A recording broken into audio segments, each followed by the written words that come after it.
Hey there, I'm Chef Ani, and today we are making a sweet potato kale coconut curry. Now, this is a tremendous dish. My mom actually taught me how to make it, and it has so many of my favorite things. It has sweet potato. You guys know how much I love sweet potato. It has tofu.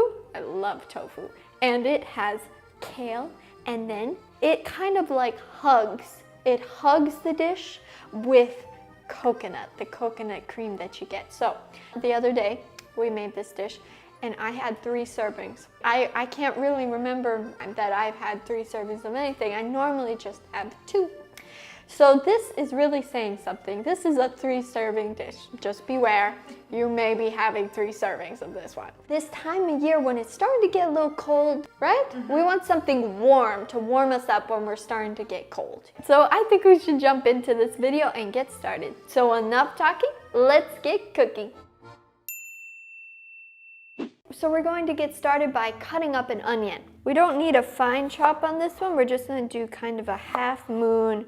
There's so many elements to a good dish. You don't just want it to taste good, you want it to look good, and you want different textures, because that's gonna make an amazing dish.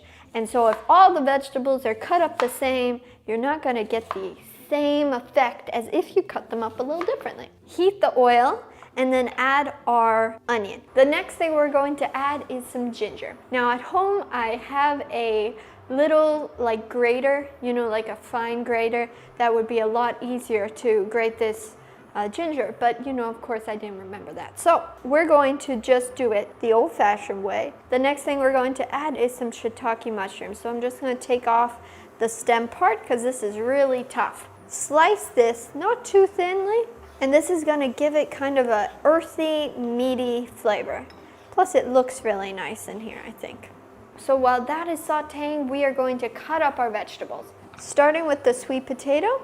So you don't want to cut this up too thick. The thicker the pieces, the longer you're going to have to cook this. When I cut up sweet potato, it reminds me of when I was in New York City and I'd get out of school.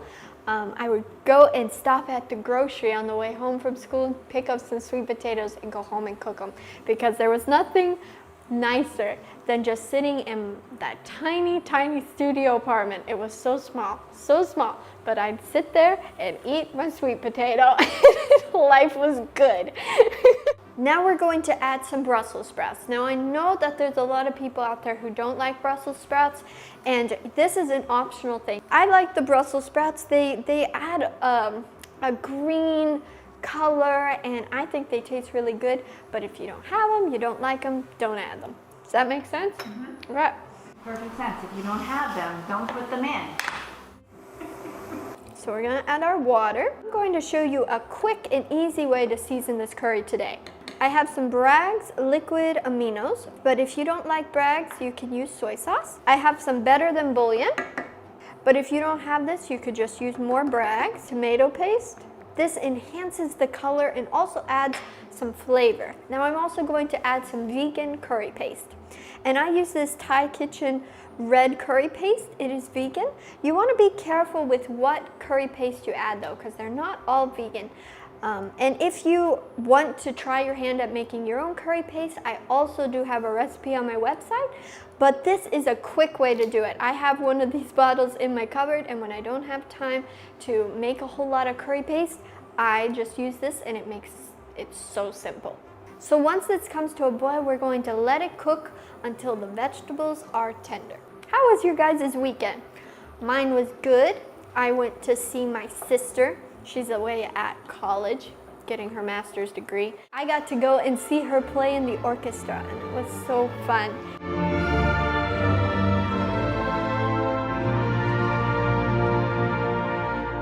Now while we wait for this to cook, we're going to prepare our kale. And an easy way to get this off of the stem, because we don't want to eat the stem, it's super tough. So what you do is you just take one hand and grab the stem and take the other one and just slide it off like that, and then you get the stem. And we're just going to chop it, get it into a manageable size here. And this is going to give our dish a nice green color. And of course, kale is extremely good for us.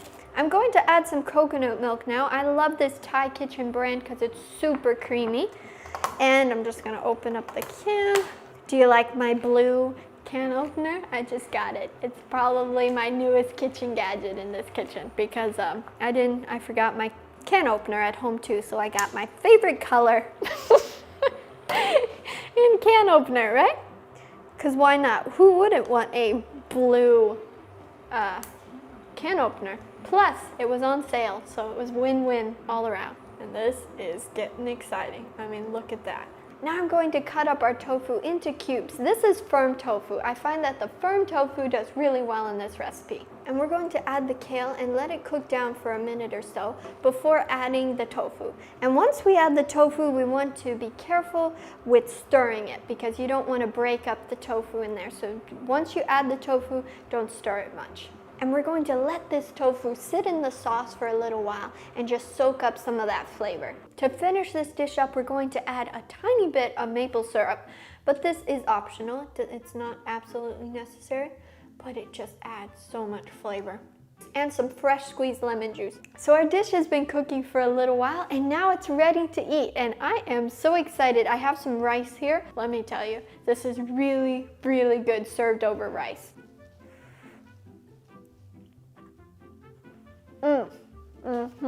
You can find this recipe and many others on my website, chefani.com. Thank you so much for watching. Make sure to like and subscribe to join me in this adventure to eat healthier, one recipe at a time. And I look forward to seeing you next Wednesday with another video.